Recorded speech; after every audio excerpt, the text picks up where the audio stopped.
O Dr. Masaru Taniguchi disse que existe uma mão misteriosa que traça o destino do homem e que o destino está dentro do homem e o destino nada mais é que você próprio. Existe um eu, que o Paulo disse, existe um outro eu que faz as coisas que eu não quero. E que esse eu da ilusão, o eu falso. Falso porque é constituído de teu pensamento do passado. Teus pensamentos que são como um vapor que sobe, sobe, sobe, forma umidade, depois forma tempestade. É a mesma forma. Vai acumulando, acumulando o pensamento, esse pensamento toma um tal volume, tal força que acaba te até controlando tua vida. Mas é isso que você não pode fazer. É o que gravou no teu subconsciente. A força do subconsciente é movido pelo pensamento que você gravou do passado. No caso, o eu falso é constituído por pensamentos do passado, coisas que eu pensei no passado. Passado não existe, basta você dizer passado não existe, você não existe, você não tem poder, você não vai me dominar. Mente do hábito, da tendência, seria o hábito mental. Né? Hábito é alguma coisa que você repete automaticamente, sem pensar, como andar de bicicleta. Você anda de bicicleta sem pensar, faz isso tantas vezes quantas vezes forem necessário, repete. Por isso que tem uma tendência de repetir a ação várias vezes. Tem um lado ruim e tem um lado bom. Se tiver bons condicionamentos, você vai ter boas ações sempre. O pior modelo mental é o mais visível, mais perceptível, é o da crença de que existe duas forças. Esse mundo é um mundo de conflito. Existe Deus e o mal. Esse mundo é luta do bem contra o mal. Por esse modelo é que a gente vê todas as reações na internet, né? Polariza qualquer discussão, né? Só o extremo. Né? O extremo só dá confusão, não leva a nada. Não tem liga para criar unidade. Só a unidade constrói alguma coisa, encontra uma solução. A pior coisa do ciclo da repetição é que cada ciclo ela aumenta de volume. É como está aqui no gráfico, ela começa pequeno e vai aumentando, vai aumentando.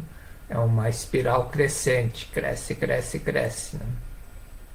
Do ponto de vista ciência mental, tudo começa no sonho, depois vem a ideia em molde roteiro dos acontecimentos futuros, ou aquilo que cria a forma. A ideia é o desenho que você cria na mente através da palavra. Quando você pensa em futebol, você pensa em um jogador, uma bola, enfim. Você cria um desenho. A palavra cria um desenho. Você fica usando a mesma palavra, é como você imprimisse aquela imagem dentro de você. E aí você fixa, planta a semente. Então, o segredo da ciência mental é você usar a palavra boa, que crie coisas boas e imprima na tua mente. É imprimir mesmo, é uma impressão. Imprima na tua mente coisas boas, ideias boas. Por isso você tem que estar orando e vigiando, né? Orar e vigiar.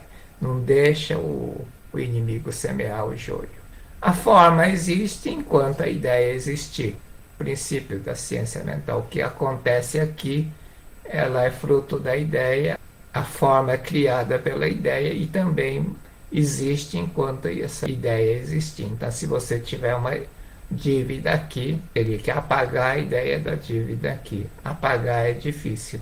Deixar de pensar na dívida, mas também é uma coisa difícil. Então, em vez de apagar, que você não tem o comando delete, nem tentar não pensar na dívida, que quanto mais você tenta não pensar no assunto, mais você vai pensar no assunto. Pensa em outra coisa, tem que aprender, disciplina a tua mente, a pensar rapidamente.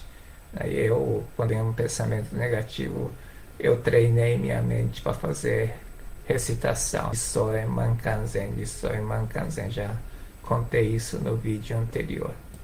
Não consegue deixar de pensar, não pensar na dívida. Então pense em outra coisa melhor. Faça alguma coisa melhor. Pense alguma coisa melhor. Não deixe a mente pensar no problema.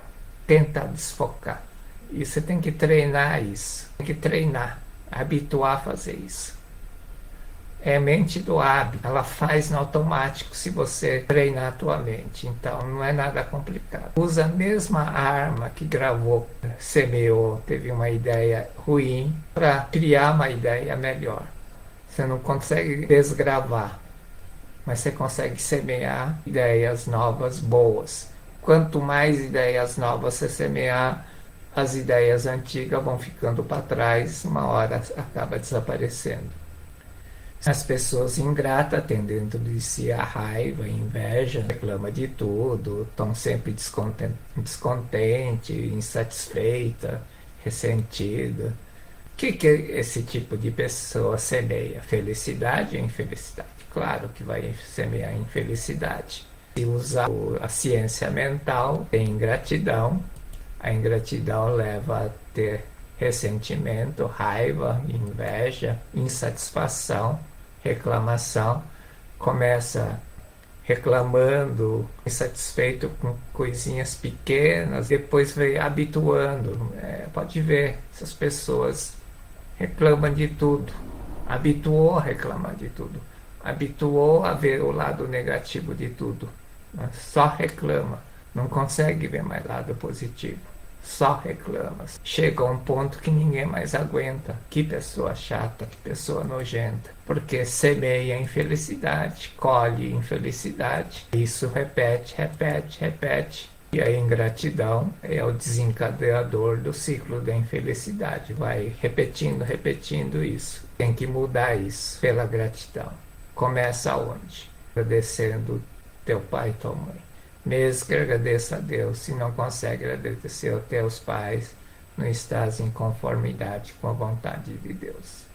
Primeira coisa, agradece pai, mãe, depois vem o resto. Primeira coisa. Ingratidão é o desencadeador do ciclo da infelicidade. As pessoas ingratas têm dentro de si a raiva, a inveja, descontentamento gravado, né? Tem a tendência de atrair acontecimentos infelizes e repetir isso. Isso vai aumentando. É uma espiral crescente, cresce, cresce, cresce, porque na verdade é um karma negativo. Gratidão, então, potencializa o karma negativo até o ponto de saturação. É a providência divina, tem um ponto de saturação, quando chega lá, desintegra o karma. Quando acontece uma infelicidade catastrófica, ela desintegra. Quando desintegra, o karma negativo desaparece. Então a única coisa que você tem que plantar é o karma positivo. A humanidade, nesse momento, desintegrou um grande karma negativo. Você não pode fazer nada, porque é um karma coletivo. É o momento de você colher bons frutos se você plantar bons karmas agora. Imagina uma conta corrente bancária que estava negativo 100 mil, que zerou. O normal do conta corrente bancária, que está menos 100, você deposita 10 mil, fica menos 90 mil. Mas imagina que não vai acontecer isso. Estava menos 100 mil, mas você depositou 10 mil, ficou 10 mil positivo. É isso que é a desintegração do karma. Se você entender essa lógica, você vai utilizar isso para o teu benefício. É oportunidade, crise, é perigo e também oportunidade. Visualize a oportunidade. Semeie karmas positivos. Você vai acumular virtudes. Virtudes que não tem que ser compensado com karma negativo. Vai dar tudo certo. Ciclo da felicidade é o oposto de tudo que a gente viu. A gratidão, então, é a origem da satisfação, harmonia e alegria. E gratidão é o karma positivo desencadeador de acontecimentos felizes, ou seja, do ciclo da felicidade. Da mesma forma, usando a ciência mental, ideia, o modelo, o molde, roteiro dos acontecimentos futuros, se você tiver gratidão, vai ter pensamentos alegres, felizes, satisfação, alegria. A satisfação, a alegria vai imprimir dentro da tua cabeça. Imprime, é uma impressão, fica gravado, grava a felicidade. Semeia a felicidade. É uma semente, vai demorar um pouco, semente precisa germinar, precisa crescer, Você tem que cuidar, né? Não é só semear. Você tem que semear, adubar, cuidar até produzir fruto. Não é instantâneo. Você tem que semear, depois que semear ela vai nascer, você vai ter que cuidar da planta até a planta produzir bons frutos. Mas isso vai acontecer. Vai materializar a felicidade e vai ter o ciclo da felicidade.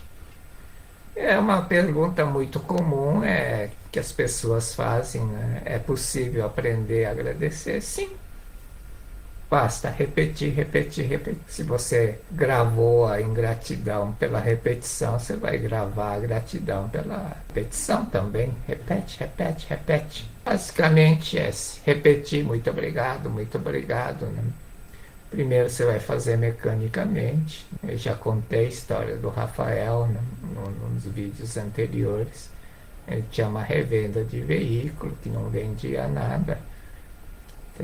A esposa dele foi assistir uma palestra minha, ela estava tratando exatamente esse tipo de assunto, e eu disse que tinha que agradecer. E no final de semana a esposa disse, né, se você quiser vender carro, você tem que ir lá agradecer os carros, né? E eu tinha dito que tinha que limpar e tal, você tem que lavar, né, o carro e agradecer. Meio sem jeito, mas como não tinha outra opção, né? E o homem, quando dói o bolso, faz qualquer coisa, né? Inclusive lavar carro e agradecer. E era dos menor das coisas que ele ia fazer, não custava nada fazer. Foi lá agradecer, meio sem vontade. Lavou um carro, muito obrigado, passando água e sabão no carro, muito obrigado. Quando chegou no terceiro carro, abriu os olhos da mente. Muito obrigado, é uma luz, tá? É uma pequena faixa de luz, mas ela vai aumentando, né? Se você ficar repetindo, muito obrigado, ela aumenta e abre o- uma, uma sabedoria, uma luz dentro da tua cabeça. Exatamente isso que aconteceu com o Rafael. Ele percebeu que nunca na vida tinha agradecido ao carro. Ele sempre comprava, vendia carro, tudo que ele tinha na vida devia carro, mas nunca, nunca